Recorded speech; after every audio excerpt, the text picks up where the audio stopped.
So I'm really sorry that all of you around the world could not just experience what the four of us experienced together, which is watching an official countdown clock. Japhet keeps pulling out new pieces of jewelry from his jewelry counter, and we have been trying on the various jewels, and the gold and the silver and the diamonds, and now the countdown clock. And we are just amazed about the sophistication of Saltworks. Of numbers. It's just super, super impressive. Isn't that true, McCoy? Aren't we just like, it's just in awe, right? Constant awe. Constant awe. We're really into numerology. You know, it's funny. I've met a fan recently of Japhet who's never met him, but watches Salt work. It's actually a relative of mine. That's where I'll leave it. But she would love to meet Japhet someday because he just sounds so much fun. So yeah. I just tacked that on to this moment because I thought it was appropriate. Good. Thank you. Japhet's from the future. I think he comes back every week and brings back new pieces of technology that we will all come to understand 10 years from now. That's my countdown. He's actually from the North Pole, I've decided, not the future. He's in Santa's little workshop and he's making fresh toys for everyone that we didn't even know we wanted. We didn't even realize were possible. But he brings them down from the North Pole. And we're like, what? I had no idea I wanted this widget. This is the best thing ever.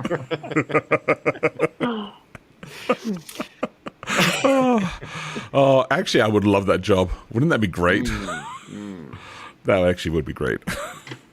So, speaking of things new and old, Luke chapter 5. Something that's a couple thousand years old, but that is eternally new. And that's what people thought. And we'll pick up on that in our discussion today. So if you want to turn your Bibles or scroll to your Bible or however you get to it, to Luke chapter 5. And if you haven't been on the journey the last couple of weeks in Luke, we're not reading every word because there's just not time to be able to do that. But we will be stopping along the way in each chapter to reflect on some of what Luke includes there in his biography of Jesus. So welcome. Great to be with you, Saltworks family. Sabbath is a great gathering anyway, but even more so because of Saltworks. Sam, would you pray for us, and then we will dive in. You got it. God, we pause for a few minutes to look at the life of Jesus through Dr. Luke's eyes. Again, we ask for your Spirit to be present in our conversation. We pray for what we learned today to make a difference in the way we live an hour from now. I pray blessing on everyone who's watching, no matter where they're watching from or when they're watching, that their lives may also be in some way nudged towards Jesus today. I pray for that, Lord God. In your Son's name, amen. Amen. Amen. So in Luke chapter 5, right at the beginning, and then if you look down to about verse 27 or so, there are two stories of Jesus calling disciples. The first, of course, the famous fisherman calling story, and then later, equally famous, if you're familiar with the scriptures, the calling of Levi, tax collector. And there's a little bit of tension in each of those that's interesting. So I got a couple questions to start off to my three conversation partners. You have all of these calling stories in the Gospels. Why are they there? So, I mean, that's one question I'd like to probe. So you have prominently these descriptions of how Jesus calls people into ministry, not just the disciples, but you have the woman at the well, you have people that he heals and then he invites to participate, but there's a fair amount of space just on this issue. So I think that I'd love to hear your reflections on why that's the case and what we might learn. So that's the second question. The first question, so we'll get to that in a second. The first question is, I'm wondering if you would be willing to describe your calling in your life personally to following Jesus, or maybe following Jesus / going into ministry. So just, I don't know if we've ever done this publicly, friends, but I'm curious. I don't know that as brothers here gather, I don't know if we've done this before. I'm curious about who called you and how did that happen? So I'll go last, but I'm curious about that. I feel like Patty should go first. Oh, directly into ministry? Is that the call or the call to follow Jesus?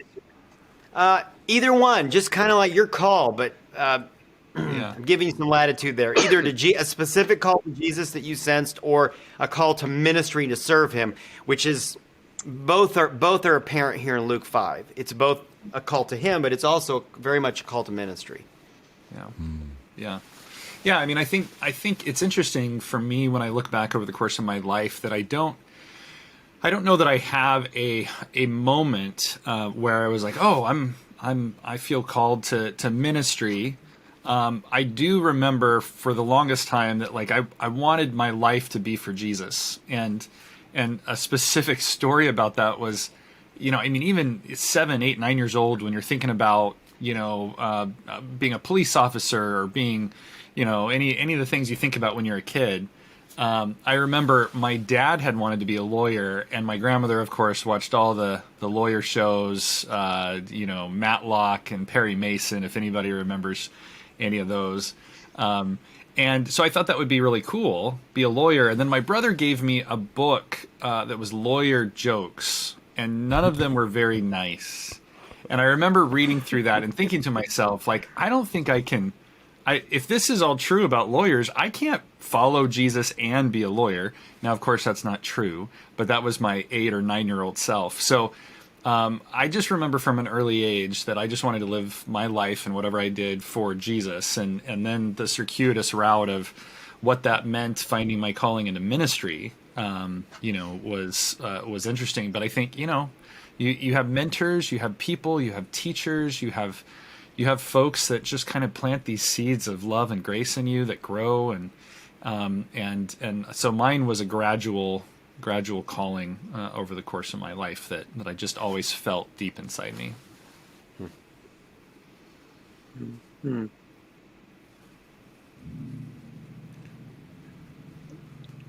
I think Sam, Jay? you were definitely next. I think What, Sam, you were am definitely I? next. Yeah. So Alex, I have such a cliche story in some ways. So trying to read it through the you better answer that. NASA calling. Trying to read it through the lens of what we're studying this morning about the calling of these disciples on the shores. I actually resonated with two things happening here that I had never noticed before, and then I'll tell you briefly what I felt was my moment of calling. First is that I had never noticed this, Alex and brothers, that the difference in the way the calling happens in Luke is actually an announcement Jesus makes. He doesn't invite Simon. He actually tells him, this is what you're doing next. Doesn't give him an option. It's like an announcement of what your life will be about from now on. And I also think that the fear that Luke describes Simon having is exactly what I had. I had fear about what my life was going to be about in the future. And I felt like my invitation came as an announcement also. It wasn't like will you consider this path? It was like welcome. This is what you're going to do now with your life. So why I say it's cliche is because it had been leading up to it. And I think all of us will say that it had been leading up to it. I just hadn't paid attention to my calling, and it came at a summer camp in South Carolina on the Soka Pines Ranch. While working one summer, playing the part of Jesus in a passion play, I can tell you the moment. The moment the lights went out during one of the Friday night scenes, and I had this overwhelming sense that my life was going to be about telling this story for good. I felt like Jesus was saying, your calling is to make this gospel good news known for the rest of your life. And that was my moment. I love that, Sam. I think for me, Alex, to address your particular question, I would say that in the First Testament world, right, and in Jesus' world, in the Second Testament world there as well, the tradition and the belief was that every child, and boys in particular at that time, their hope was that they would become a rabbi. That was the anticipated path that every parent would believe, boy, if my child grew up and became a rabbi, that would be the greatest, highest honor they would have. And I came from a family on both sides, both my mother's side and my father's side, where we have a lot of pastors, church founders, pastors who just really, it was like if anybody chose to be a pastor, it was a good call. It was a good thing. It was affirmed really well. So it was kind of the talk all the time. Mission was always talked about. Church was always talked about. God was always talked about. It was like central to everything in our lives. So it became part of the diet. It was like if you smelt it and you felt it, and it was like that was it. So I kind of dreamed of it from the very, very beginning. And I don't know whether it was something that I was dreaming of or whether it was something of the environment that I was in, but it was just like it felt very natural. I would say that I would add to that I felt I really belonged. And I really felt that the church was the space. In fact, I just talked last week to Audrey Boyle. And Audrey Boyle is the daughter of Pastor Boyle. And Pastor Boyle, he's gone now, he's deceased. He was my pastor when I was a child in Southeast London. And Paddy Boyle was a phenomenal pastor. And Audrey was my Sabbath school teacher. And I remember that I used to go to Sabbath school, and myself and two other kids were in Sabbath school. This was our entire experience. And she would teach us Sabbath school, and she would have this mirror, and she would do that song, who has come to Sabbath school? And I'd be so excited to look inside the mirror and say, I've come to Sabbath school. Right? But Audrey made us feel like we were super special, that we were loved and we were welcomed and we belonged. And that was pretty phenomenal. And Paddy from the front, the pastor, he would call us out, hey, D'Olivera, and he would call us out in the church. He loved us, remembered us, and I just felt church was the one space where we were loved and known. And so I felt like that's what I wanted to be part of. That's where the call came from. And I wanted to create spaces like that. That's where the call is. Yeah, good stuff, Jay. Yeah. So I loved church growing up and loved my pastors. The last thing I wanted to be is a pastor. I did not want to be a pastor. And I loved my pastors growing up, loved church, but absolutely did not. Was actually preparing when I entered college to study for law or maybe history. Did not want to be a pastor. And a man that some of you know by the name of Doug Martin grabbed me by the collar my freshman year and said, you need to go into ministry. And I fought it emotionally, and I was angry at God. I was angry at life for months trying to fight it. And finally, I agreed reluctantly. And by agreement, it was to change my major and my course of action. And I hated it for the next year, 2 years. Felt completely out of place in the religion department at college. Completely didn't want to be there. Didn't relate. Loved my business and history classes better, and just fought it. And it took me. It was a long fight. Maybe it's a fight I'm still having. I don't know, but it was a long fight to grow to love it, which I do now. Absolutely love it. But interesting the tension that to get there.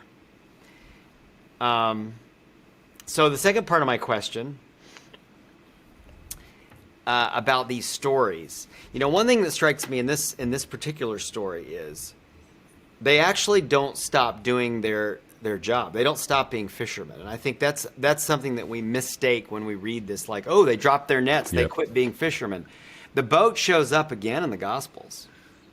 John 21, they're fishing. Labor is celebrated by the Apostle Paul and in other places in the New Testament. Paul's a tent maker. I think I want to name first, because we've just told 4 pastoral stories, but the majority of our Saltworks family are not pastors, all kinds of different careers. The calling to Jesus is not about dropping your career and picking a different career necessarily. Now, it could be, certainly, but that's not what's going on here. And I think we think, oh, they quit being fishermen. Not true. That they just started to fish for people.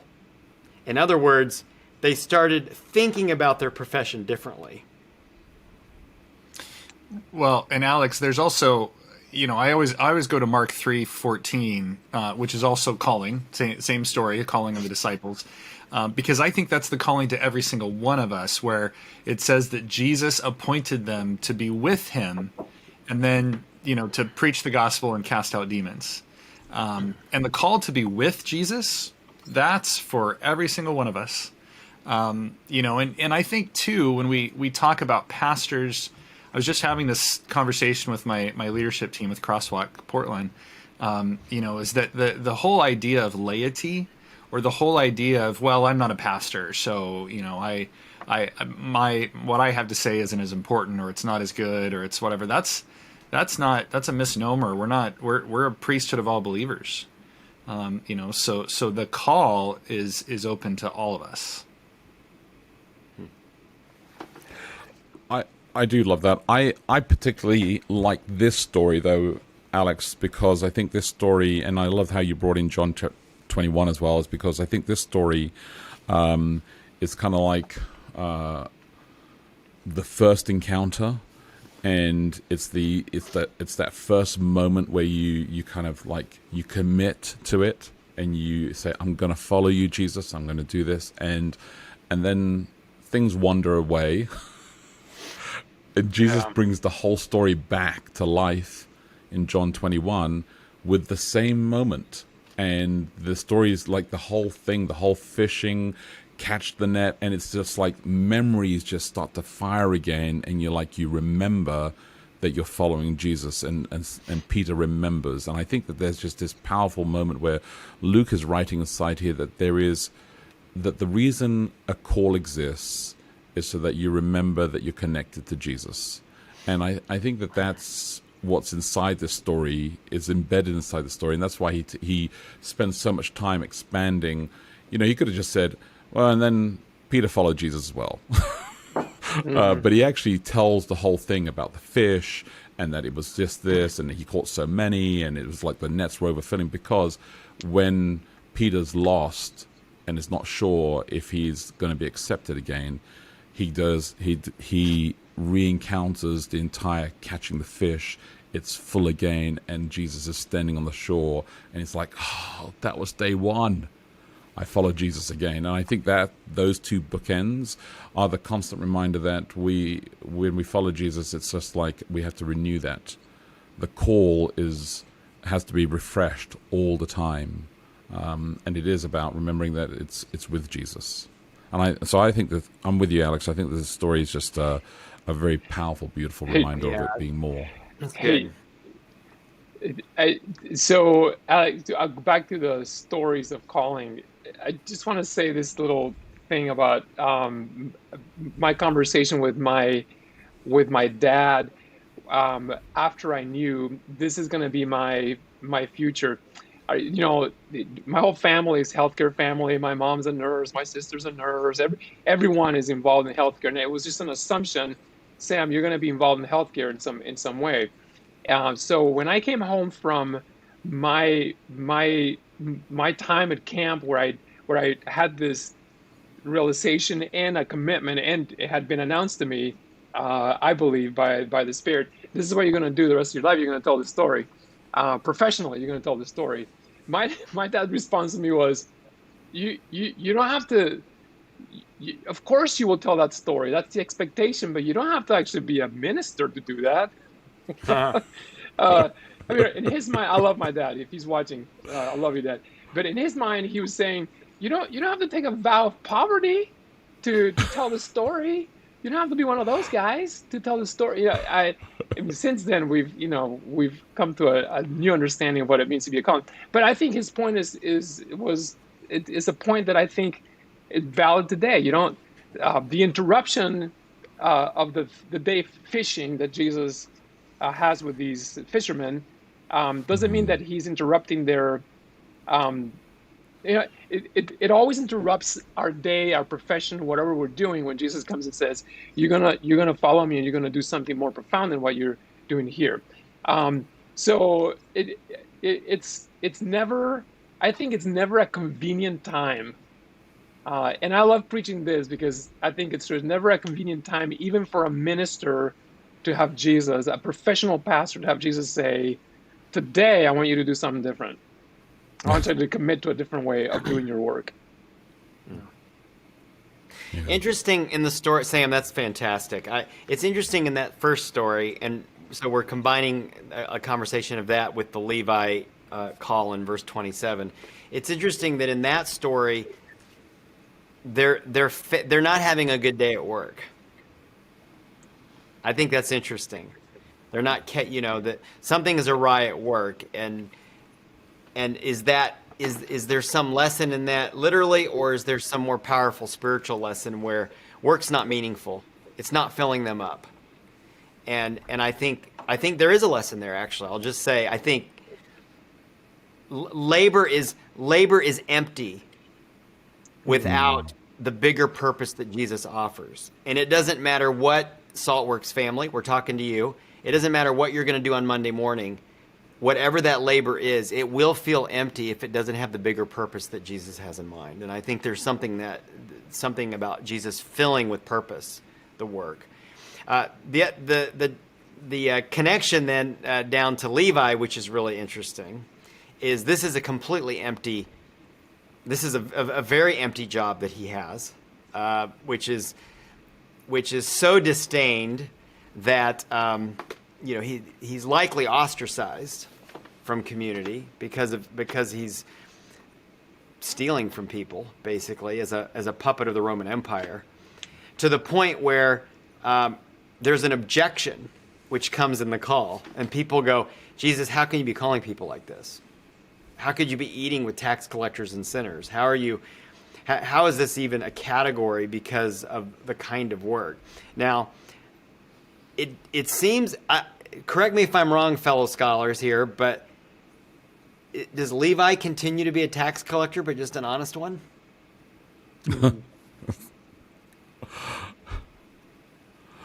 I don't have the record on that. Inconclusive. We don't know, but I'm going to assume yes. I doesn't it seem that way? Like he's and Zacchaeus the same way. Does Zacchaeus stop his career? Yeah. There's not evidence that he actually changes his career. He just gets his act together. So I find that interesting. I find that interesting as well. But and who is rendering to? Oh, go ahead. A quick comment. When Jesus says render unto Caesar, who's going to how if you're still commanded by Jesus to render unto Caesar, what's the mechanism to doing that? You still need to cut the tax collectors. Sorry, Patty. Yeah.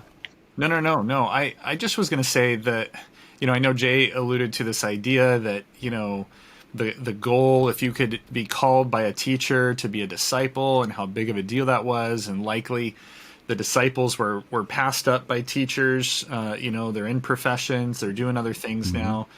But you look at the diversity of people that he calls to himself, and zealots, and of course tax collectors. I mean, people that it wasn't just disdain; they hated tax collectors. These were people that were a part of the Jewish family that said, "Yeah, I'm going to turn you over to a hard and rough life. Take your money and work for the enemy." And Jesus calls these people to be some of his closest, followers. It's so radical, I think, to me. And this is how he starts his ministry. This is, by saying that this is an all-inclusive, journey. The table's big enough for all of us, and we know that eating and drinking with tax collectors and other sinners, that in their culture that was akin to him, saying that their behavior was okay. He wasn't calling out their behavior; he was calling them to follow him. Come to Jesus, follow Jesus, and let me introduce you to a new way of living life. I love that that Jesus didn't ask them to come and lead, but he asked them to come and follow him, and that should be considered a new hiring process. I think it's an interesting approach that he takes up here. I mean, he's just come follow me, come join where the vision that where we're going to go, as opposed to I'd like to convince you to come and do this, and then you just take it and go wherever you want to go with this. And I think it's just it's kind of interesting, It's and he gives purpose. He gives purpose, he gives direction, he gives intent. And I think there is something beautiful about the cohesiveness of what he's pulling together that is just magical. I know, obviously, there's the gospel's honest and beautiful because you see all the tension of them trying to still work that all out. And Jesus is like, yeah, I'm seeing you guys are kind of worked this out. Even to the very last week, you still don't get it, but I'm working with you on this entire process. But it is beautiful to see that he calls them to follow. I love that, Jay. I think that's such an important observation. In a couple different environments, all four of us have worked with college students, in the past in our career. And, the big mantra on university campuses is creating leaders for the future and like lead. And, but where's the college, but where's the university out there that says, come here and we'll teach you how to be a follower. It's a very, very different, unattractive. It doesn't sell, which I think is which is interesting. But Jay, I think you call it a distinct difference. That the call to Jesus is to be a follower, and that is the dwelling point. And I also think it's not just in preparation for life in college, but I think in the business world we talk constantly about leadership. Growing your leadership, growing next step leadership, next level leadership, but how much time, if at all, do we talk about the quality of followership? And I'm speaking of the Christian. No, it's very true. I was just talking to a pastor recently, and you can apply this to any field. And I was talking to this pastor, and this pastor has several pastors that they work with, and they were struggling with their team. And I said, I knew this I knew this one particular leader who said to me that he said, Japhet, he was a president of a particular conference, and he said, every pastor, they either want to be the president or they want to be the president.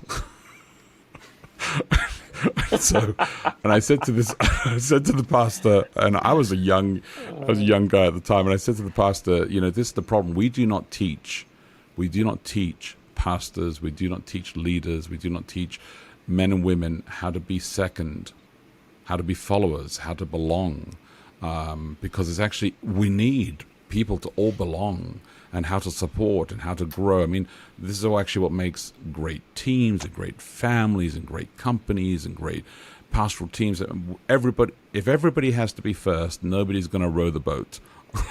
There's a lot to mine here about relationships. I'm actually thinking about marriage relationships. No one likes the word submission, but yet that's what Paul commands in relationships, is that if you want them to be successful, is mutual submission. And I agree that on a team, there's got to be some humility to accept what we want to accomplish together. That means that some of my desires and my vision may have to be coupled with someone else's in order with my leader in order for us to succeed. But one other thing I wanted to say about the calling of Levi that stands out to me is that I have preached this passage a million, maybe not a million times, but a lot. And the note that we love, I think we preachers love to hit here is, look at Jesus. He eats with sinners. And Patty, you said this. He eats with sinners and tax collectors, their own category, and he'll include everybody. And look, they're all having fun together because Jesus does not exclude. I love that theme. But what I don't think we often say as a follow-up to that is that Jesus is also demanding everything from them. This is not so it's not, yes, includes everybody, but also raises the standard. You're going to be, if you're going to collect taxes, you're going to do it in an honorable, in an ethical, moral way. If you're going to fish, he's actually making a call to a radically different way of living in the world. And so, yes, he includes everybody, but I think the message we don't often spend time on, because it sounds kind of, we love the includer language, but hey, he also demands everything from you. That message is a little lost in that. Yeah. Well, Sam, it's kind of like, and I hear this from people too, even, with my church, that focus of love well, the focus that all people will know you're my disciples by how you love one another.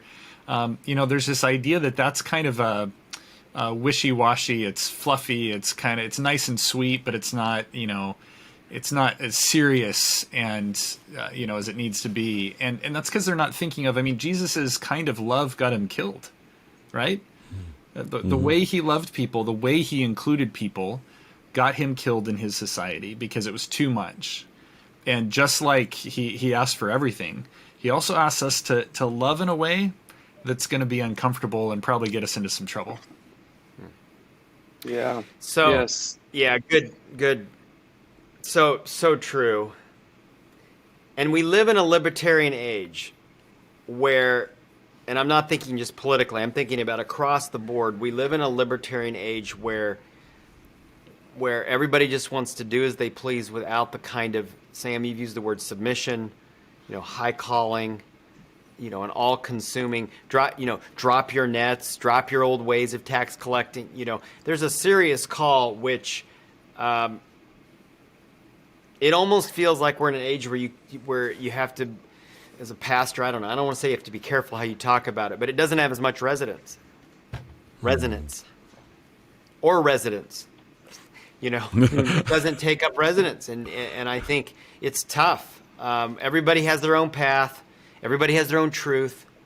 Everybody has their own. And I think it's. I'm with you. So hey, there's two more calling stories here, and I don't want to cut off this conversation. If you want to come back to it, but there's two more calling stories, but they're cast not in terms of career moves, but they're healings that lead to followership, which is really interesting. So you have the healing of a man with leprosy, and you'll notice that it finishes with that he gives a testimony, is the language, and then the healing of the paralyzed man finishes with going home and praising God. So essentially you have four, not two, but you have four straight calling stories here in Luke, chapter 5.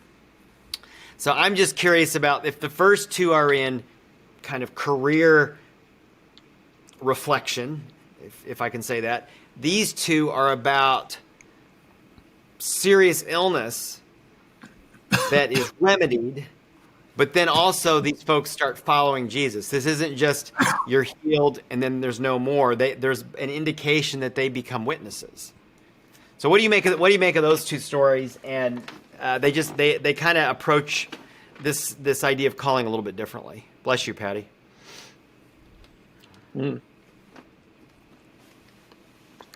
I first of all, Alex, I didn't see them as calling stories, but now you say that, I'm like, wow, I really like that. I like the connection with them both being calling. So that's actually really that is really beautiful, and I think that it shows the breadth and depth of a call being wider than just to a career. And I think we can be called in many different ways, and I think that actually it speaks to the volumes of God saying, you should love yourself, and you should take care of yourself just as before you can actually love others as well. And I think that actually speaks to this particular area of healing. I think we don't understand truly what that love actually is, to really understand who you are. And God is the one who's the generator of that in the first place.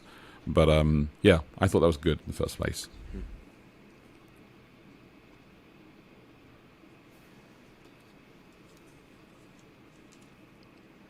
Sam, Patty, any reflection on those stories? No, yeah. So I love this story, the healing of the leper story. I mean, there's no more powerful testimony. This man now has a testimony the rest of his life. And this is how you include people in your mission, is once they've had a transformative experience with you, they're automatically part of. I mean, they'll always be part of the mission of the mission you have in the world. So I think about this in that, I was scrolling through my social media presence is dismal.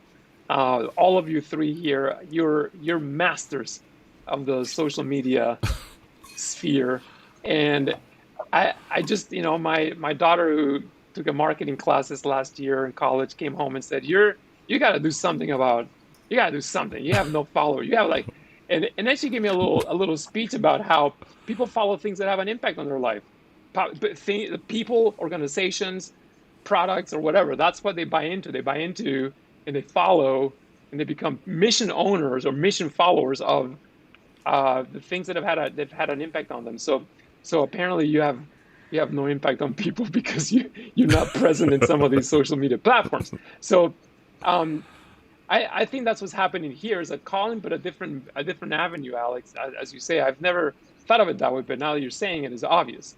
If your life is transformed, you become you join, you follow. Yeah. No, that's good, Sam. And I think if I were to go back into parish ministry, I would create more space for storytelling in corporate worship and less for preaching. And the reason is that I think stories are powerful. And I don't mean just the dramatic, we kind of have a narrative which damages this. At least it does for me. I'll admit to you. It has to be the dramatic story of, I was in the ditch, somewhere on a road, and I'd had too many beers for the 1,000th time, and it's just some kind of. And I think, but I think that everyone has a story to tell. In fact, everyone has many stories to tell. And when God becomes a part of that story, when you hear those narratives told, there's power.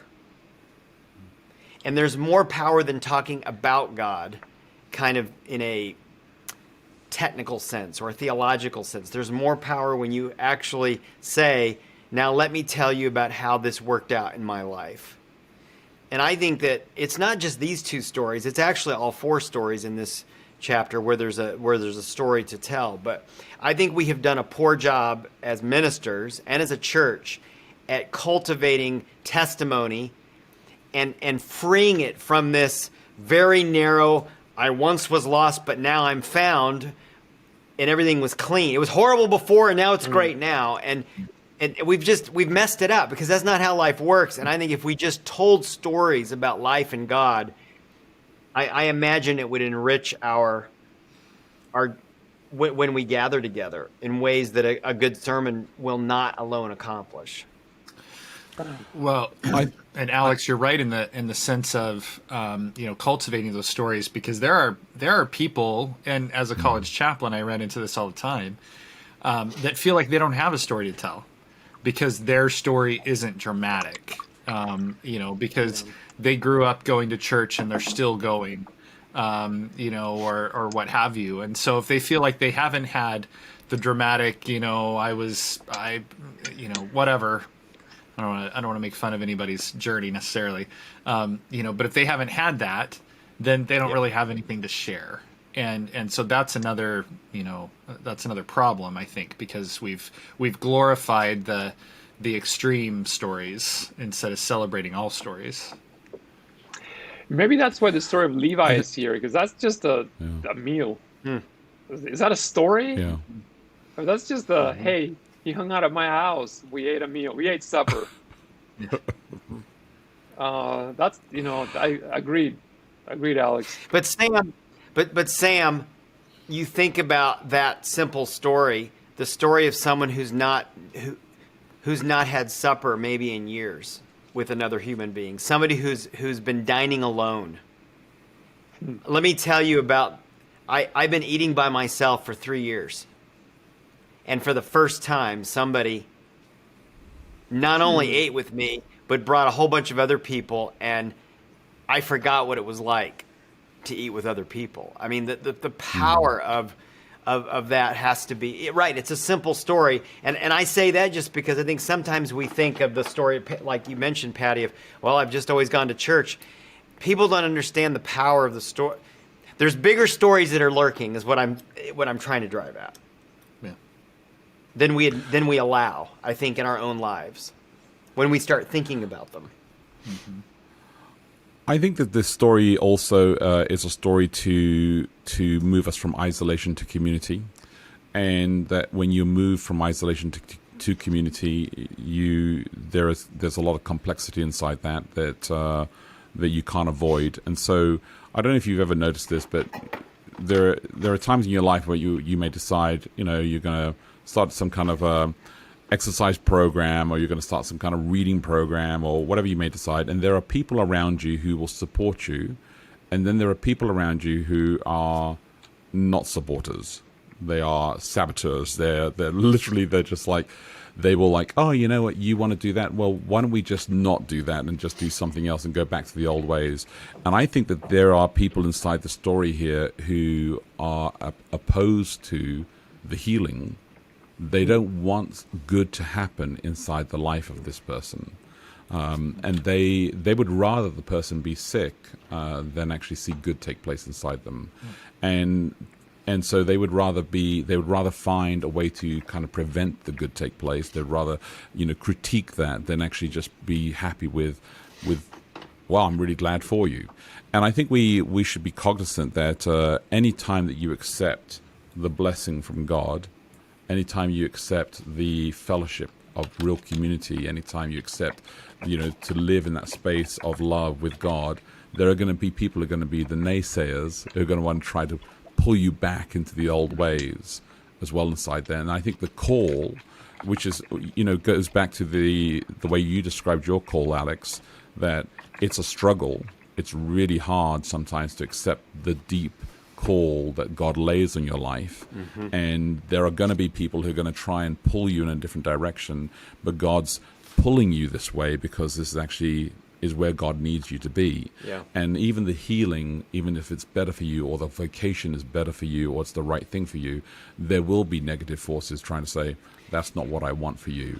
Yeah. And I think we should have clarity about the blessings and the healing and the direction and where we stand inside that space. So that's where it's I think there is actually a lot of parallels inside here about the call. I think that's a great observation, Jay, that we sometimes prefer for ourselves and for others a bad status quo to a better change. I think that's really interesting. I mean, you see that in the when Jesus casts the demons out and puts them in the pigs, and the pigs jump over people. Right. Like, we were actually okay with the guys with the demons, but don't put them in our pigs, because that disrupted things. I mean, I think, you think about staying in a bad relationship, and you just stay there and you stay there because, hell, it's better than it's less painful to stay in the bad relationship than to do the work of changing and being in a better relationship. Yeah. And I think that this is replete in the gospel story, this theme, where you have this constant objection, even in this chapter. Jay, this is a really good observation you're making. I mean, this is like over and over where there's objections to Jesus healing people because it disrupts their idea about synagogue, or it disrupts their idea about society, or it disrupts their idea about Sabbath. and they just are okay with the status quo. They're okay that some people are prejudiced against in society, because when you disrupt, think about in our country right now, all of the turmoil about equality and the racial caste system we've had for a very long time in America, disrupting that causes such amount of stress, because we kind of like it. If everybody just knows their place, it's just more comfortable. Mm-hmm. And I think actually this tees up for our last 9 minutes or so. I think this tees up the last section about fasting and Jesus and the disruption of the new wine and the new wineskins, which is basically a saying about disruption. That we need something new, but understand it's going to be not only new sentiment, new wine, new ideas, but the structures are going to have to change. The structures themselves can't, and it's painful. Like, okay, let me say one more thing, then I'll be quiet. I'll let you guys dive in. The Adventist faith tradition, to which the four of us are a part in North America, everybody knows that we're not in a good place right now. Almost everybody you talk to. The church is not having its greatest moment. And almost everybody you talk to says we need major change. We need major structural change. The system is old. It's bureaucratic. The way it's designed is not deployed for the next wave. We need to do something. And then you all have heard this. I hope a generation will come along with the courage to do it. Maybe we can all just die off, and maybe that next generation will deal with it. Everybody knows that our church, and I love our church, hear me. Everybody knows we need major change. Otherwise, we're going to just continue to manage decline in our school system, in our churches, across the board. It's like everybody goes, yeah, all's not well. We need change. But yet the pain of making even the smallest change prevents us from doing it. We would prefer a declining status quo to a preferable, vibrant future, because it's too painful. Yep. Well, that's a can to open in 9 minutes, Alex. I mean, we yeah, sorry. We again, you referenced this earlier, Alex. We've all spent time on, university campuses with young adults and students, and that's the common thing that I hear is that, a church that's getting older and dying, they want to grow young, which, I've joked that I just settle for growing, but that they want young adults, but they want them to fit into what they already have. So it's not about, I don't really want to change what we're doing. I don't want to go through that discomfort. I don't like this. I don't like that. So if you could just get them to come to what we're doing, and it'll be okay, because change is hard. And you need champions. You need people that are willing to invest and willing to go through the growing pains of something new and different. And I think you're right, Alex. It's so uncomfortable that we'd rather just sleep in the mud instead of stare at the stars. Wow. Wow.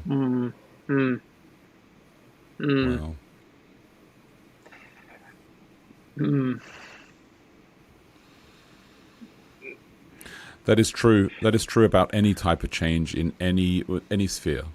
Any sphere. I mean, it's true about young parents thinking about becoming parents. When is the right time to have a child? It's like there's never a perfect time to have a child, right? It's like it's going to be disruptive, and yet for those of us who've had kids, well, it's the best thing ever, right? So it's just like there's never a perfect time for change to take place. But change has to happen. You just have to be willing to follow the change maker.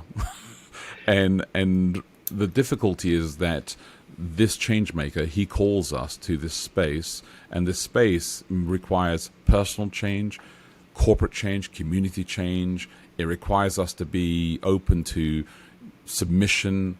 It requires us to be open to giving up of ourselves and allowing lots of other things to take place. And I think that's just, it's uncomfortable always. And it's just really, really hard when you want to keep everything just kind of in the routine.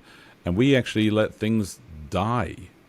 in order to be able to do this. I mean, I was talking to a person just yesterday about this. My memory of the Concorde in Cornwall. So the Concorde plane is a brilliant plane that used to exist. You guys remember this, about how there was this plane that used to fly from England to New York in 2.5 hours back and forth, and in Cornwall, you would hear in southwest England, you would hear when it would break the sound, the speed of sound rate, and you would hear it every day at 10 a.m. This as it broke out past the coast. Then when they started to have the accidents, British Airways said, we're going to stop this flying and we'll close down the Concorde. It was tragic. Well, Richard Branson said, give me the plane. Give me the Concorde, and I'll reinvent the plane and I'll take it on. And British Airways said, no, it is too dangerous. We're just going to retire the plane. They did not want another company to come along, take the plane, and make it successful. So they retired the iconic Concorde instead of allowing some other company like Richard Branson, Virgin Atlantic, to take ownership of this and make it successful, whatever method he wanted to do. And I think sometimes we're scared of somebody else coming along and making something great again or doing something different because we are the ones who did it. And I just feel like this is the same attitude these guys had with the healings, that they're like, I'd rather that person be paralyzed than have the change take place. And look like Alex, we don't know what we're doing. Go ahead, Patty. No. Oh, no.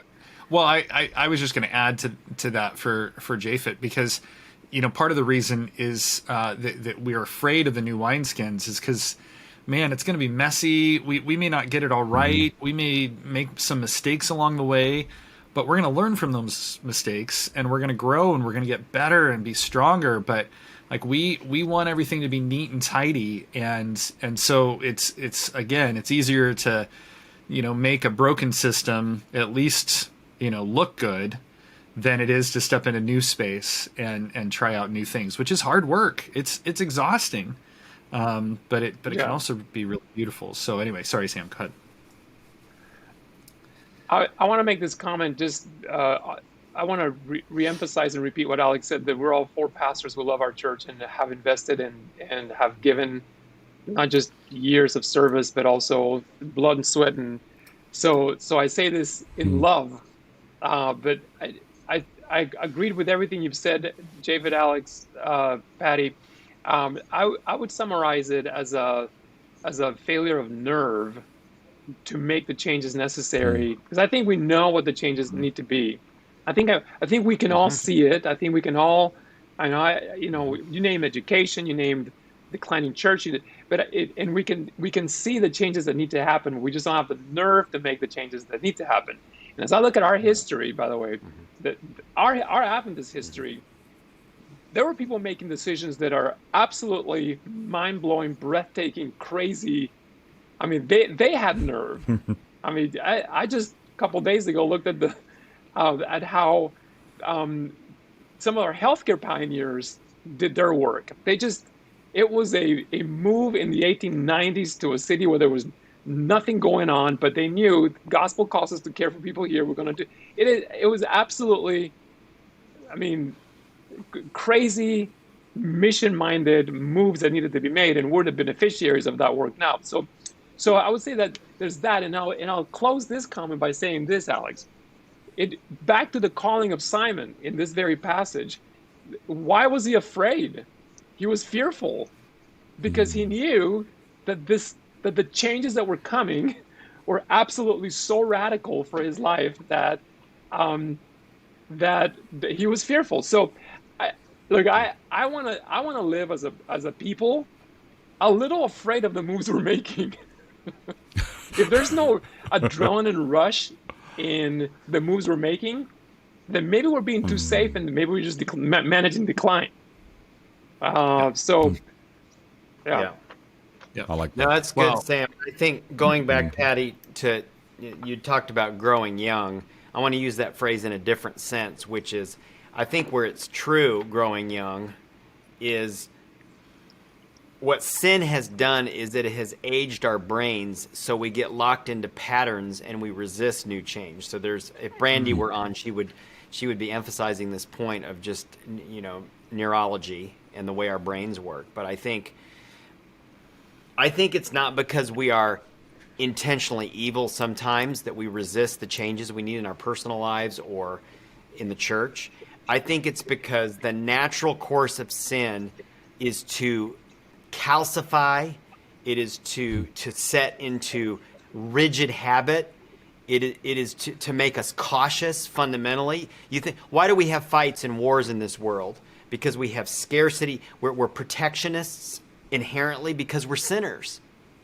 And I think I think the gospel can't live in those old wineskins. The gospel cannot. It's not that it's ineffectual. It's not that salvation is dead. It's just the fruits of the abundant life, John 10:10. The fruits of what's possible in Jesus cannot be felt without the ability to change. I mean, if you just picked up the just this gospel that we're studying, the second half of this year in Saltworks, and you just looked at the number of times that there is change required, it is everywhere. It is a constant push to change, not for change's sake, but a constant change to capture what new thing God is trying to do. And I think, I'm with you, Sam. I don't think the kinds of changes are a mystery that we need, to go back to your point, as a church that we love. Yes, blood, sweat, and tears. We love it dearly. I don't even think it's a mystery. What I hear often is we desperately need to change, and then people start to talk about what the changes should be. And there's a lot of consensus about it, actually. It is a failure of nerve. And I would say the failure of nerve is maybe the principal effect of sin that we feel, which is death. But it's death before we actually die. It's the death of actually being alive. So I think you're exactly right about that. And I feel pushed in the moment right now to change your routines constantly. To change, and this goes from the basic science of I think it's Atul Gawande who says, as you age, pick a different route to walk every day if you walk. Just constantly orchestrate material change in your life so that your brain remains more plastic, more open, more susceptible, that you have a bias towards change. And I think that the same has to be true spiritually and otherwise, I think. But it's not easy, because what is our default? Our default is routine. Well, yeah, Alex. I mean, I always go back to the different encounters Jesus had with people, even though those closest to him, the disciples. I often talk about the story of Nicodemus. Like, how frustrating would it be to go to someone for some answers and then to walk away and just be like, I have no idea what this teacher Jesus just said. And at least for Nicodemus, one of those those it would have been maybe 3 years later when, the light went on and he was like, oh, that's what he meant. Those are tough places to be in. We want answers. We want things cut and dry. Just tell me what to do and I'll do it. And I think Jesus pushes us into those uncomfortable spaces because it's ultimately better for us. It's better for us to wrestle, Jacob's night of wrestling, and that kind of thing. It changes you. And he's trying to change us for the better, lead us in a direction. And I think we've gotten, too far down the path of like, okay, well, this is what I want to do with the church. And so I'm going to just have a quick prayer and then we're going to go forward and do it, instead of really seeking and really asking and really sitting at the feet of Jesus and say, man, is this what you want? Show us where you want us to go. And part of that is because sometimes our answer when people are going to come to us as leaders, they're going to say, what are we doing? And if our response is like, man, I'm not sure, Jesus hasn't, really revealed that yet. Like, people don't want that kind of answer. They want to know the plan. They don't want to know you're sitting and waiting. You know what I mean? So it's tough. It's tough. Yeah. Well, I feel like we've crossed the finish line of the hour before we've crossed the finish line of the discussion. But alas, the checkered flag has waved on this hour. So I imagine we'll be continuing this in weeks to come. It's been good to be with all of you, Saltworks family. Sabbath is a beautiful day for many things, but including opening God's revelation together. And I speak both of the scriptures and of Jesus, opening Jesus up and enjoying what we learned through his story. So, hey, it's been great. Thank you for all of your encouragement. I want to say thank you for your regular financial investment in this ministry. Week after week after week, the consistency of investing in the One Project, investing in Saltworks, investing in this manifestation of the church. Thank you so much for that. Japhet, I'll turn it over to you to let everybody know what's next today. But it's been great to be with you. Absolutely. We're going to pray in a second, but just before we pray and close, remember you can just join us for Extra Salt. If you're watching us on Vimeo or YouTube or Facebook or all the other platforms, the app and the website, have a really amazing Sabbath. Enjoy your families and your friends. If you are on our One Project channel, then just click the link down below, switch on your camera, come and join us for Extra Salt, and it'll be lovely to connect with you for about 20 minutes and catch up on this Sabbath and this week ahead. Shall we pray? Yeah. Father in heaven, thank you for the gifts of life, which are many. And one of the gifts you give us is the ability to change, to see new things, to sing new songs, to pursue you, a God who's always on the move. I pray that you would give us the courage, the strength, the nerve to follow you, to be people of movement. And we pray all this in your name. Amen. Amen.